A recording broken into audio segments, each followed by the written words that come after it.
A fall in the commodity markets, the WASDE report, and yet the Brazilian soybean output. We are going to discuss all of this and more with Jerry Gidel right here on Connected Farmer, your channel to keep you up to date with the latest trends in agriculture and livestock.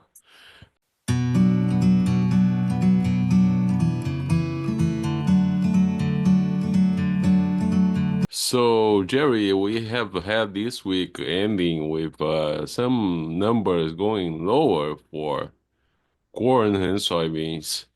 What do you think is the reason for that?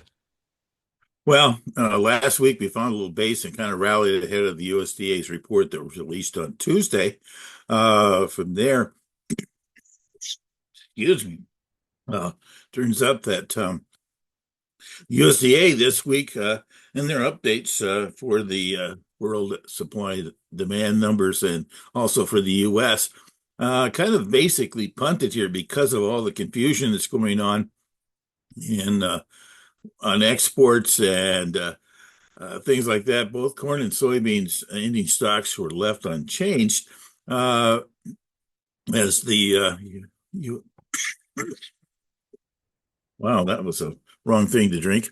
Uh, Turns up that the markets uh, actually thought there could be a little tightening on some carryover stocks because of some recent strengths in exports and things of that nature, and also on our domestic ethanol demand and that. But when they left them unchanged, that was ultimately a little disappointing on Tuesday, and it kind of weakened on Thursday and Friday, or excuse me, Wednesday and Thursday. We did have a pretty solid week on U.S. export sales, uh, but the markets basically have got most of their direction coming from Washington, D.C., and what happens with the various announcements from there. There has been some announcements uh, from the courts about reinstating some employees, but I don't think too many of those have really occurred from the standpoint that you have to have the executive branch deciding that that's what they want to do. And so far, they have decided that the way they're going to tighten up this government is to have eliminate jobs so that there won't be any place for them to go. There's even been some talk about the leases on some of these places where these employees work in the Washington D.C. area have been terminated. So lots of different things floating around in the world this week, but been somewhat defensive at the end of the week. So, yeah, for the Brazilian output, there was an increase in the CONAB's estimate, but I think in the near future this might be corrected because of mainly because of Rio Grande do Sul. What's your take? I agree that the southern parts of Brazil's dryness continues on. From there, they made a slight increase. They were lower than the USDA on their numbers, both corn and beans. So they kicked them up a little bit, but they're still, on the corn side, their numbers uh, at this point are at 123. That's reasonable at this point. There's still a lot of uncertainty in the corn number down there because of the late plantings on things. They were at 167 up from 166 on that number. USDA is at 168, 169. The private estimates are higher, lower, all over the place down there on that. To some extent, the late plantings on corn makes this thing still. Now, I understand they're not relatively late from where they were last year. Last year was late, and we did have some late issues on corn production down there. I know the USDA numbers never really got as low as the trade did down there. But boy, we haven't seen a lot of corn exports out of there in a long time. And so I kind of feel like that some of the numbers below 120 last year were more correct than the 122, 123 numbers that the USDA stuck with most of last year. But, the production numbers in South America uh, are important. The Actually, the other one that came out this week was from the Brazilian exchange down there, Buenos Aires, and they only had a number of 46.5 for beans. That was down about a million from what they had previously. And that's, geez, the USDA is at 50 million. That's quite a difference. And then on the corn, their output is 44 and a half. That's down 1.5 million from their number previously.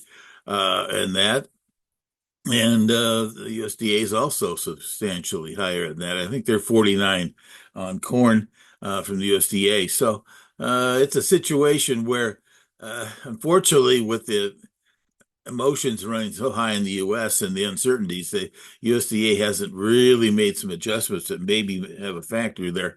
But the biggest thing right now is that we need to see if we can get focused back on trade activities, things like that. And unfortunately, with the U.S. President Trump still trying to muscle his way around the world with his tariffs, and that's still going to still down the road here. He's postponed a lot of these corn and soybean and Canada and Mexican tariffs until now, the April 3rd period. But it's still out there, and so it's a huge factor on what the mindset of these markets are going to be going forward. So, we're still probably not getting, if there's hopefully going to be some last minute negotiations here and this thing moves on, but I'm not sure that anybody has a lot of faith in that, including myself. Yeah, so in about the WASDE report, one of the big changes that we've had was the higher wheat ending stocks. Do you think that's going to affect the market? Oh, I think it has. Wheat's been kind of trailing off at this point. We haven't seen a lot of exports in that until this week. Surprisingly, we jumped back up on wheat to 28 million overseas sales. We are a little bit behind on sales, a little bit behind on actual shipments, and that 15 million that they took out of it down to on wheat sales definitely is a possibility. They did end up taking increasing imports by 10.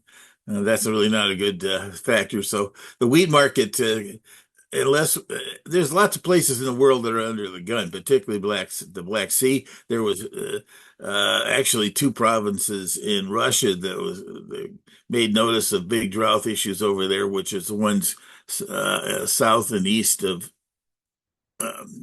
they're down towards the Turkey and things and other Azerbaijan that they're really concerned about. So there's still some world issues on production here. Even the U.S. is not in the best of shape this week's crop conditions. So both Texas and Kansas slide on their crop conditions a little bit from there. So the wheat market I'm not sure the U.S. is going to be a big player in the world trade markets in that, but from the standpoint of world production, there's still a lot of fire points out there that could end up erupting going forward. And even, as I said, U.S., Black Sea, other places in the world could have some reduced supplies out here. So, but in the short term, like all of us, I think we're going to continue to muddle along here, both in all the ag markets until we get further into the spring and also be able to get a better handle on what the Trump tariffs will or will not be at this point, since we've had them on and off so many different times.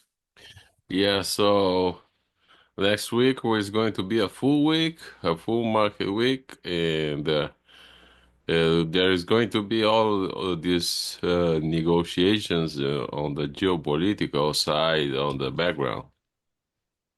Oh yes, I think that's definitely the where this market's attention is going to be on here as we go closer and closer to the revised deadlines we've had here recently. That's going to end up watching think going to be a factor in here. Uh, Value wise, I kind of feel like that they are down here at values that are pretty inexpensive and should find some technical support. But the biggest problem is if we have more and more the whole marketing situation on grains around the world is so tied up in political and geo-important factors like you just mentioned, uh, it might not do any. Hopefully, it doesn't take us any further down in the setbacks here, because I really think that we're at some pretty core values. And also, the interesting thing is we get to the end of this month on March 31st, we're going to have the so-called survey of U.S. Producers' decisions on plantings. We had the USDA's estimates back in late February here, but that's an economic look like, and who knows if the producers out there are going to agree with the economic outlook situation. They could have less corn and some more beans. Could have wheat situations that might go to oats and barley. There's lots of different things right now. That's going to be a factor too out there on March 31st when the USDA makes its spring uh, planning intentions report results that they surveyed. Really, right now, they've been probably finishing it up here this week or maybe early next week. All right, we'll check back. Thank you very much. Exactly. Have a good weekend and enjoy the warmth we had the last few days here.